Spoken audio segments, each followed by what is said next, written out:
De Aarsludiek in 1932 deelijn als wetterkering en verbinding tussen Noord-Holland en Friesland. Een diek met historie die het een soort toeristenloeken ken. De recreatieve mogelijkheden binnen onderzocht en de uitkomsten binnen van de maan aanbeen in Makkum.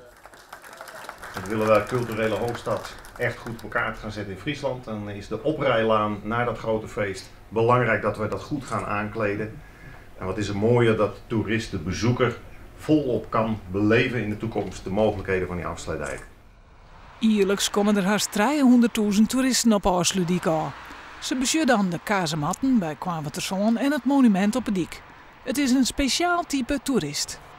Die mensen, dat zijn vooral mensen die met het gezin op stap zijn, die actie zoeken en van sportiviteit houden, ook graag andere mensen spontaan kunnen ontmoeten en met de kleine kinderen op stap zijn. Dan denk ik, mensen die van actie horen, Saffel is het dan net te beleven. Nee, dat klopt. Dat is op dit moment het geval. Het doel is om meer dan 1 miljoen toeristen naar de dik te loeken. Er binnen een verskate plannen betocht, als de bouw van een nieuw beziekerscentrum bij Kwaverterszoon. Bij Kornwerd de Zand is het de bedoeling om een beleveniscentrum te ontwikkelen. Een centrum dat ook in 2018 als Leeuwarden een culturele hoofdstad is, open moet zijn.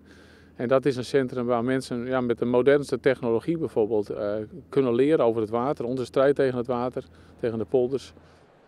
3/4 van de vakantiegangers die het op Aarsludiek West had, wil weer eens waarom komen. Toch bleef de wetterkering voor de meesten een gewone sneldiek dat ze alleen stilstaan als het nodig is. Ja, roken, plaspauze, prima. En dan gaan we weer verder. Ja, dat is een methode om er naar te kijken, maar verder werd er ook aangegeven in het rapport dat er mogelijkheden zijn dat mensen hier langer willen verblijven. Echt recreëren, genieten van het water, genieten van de ruimte. Er komt ook een fietspad buitendijks, dus er zijn volop mogelijkheden om die afsluitdijk verder te gaan versterken.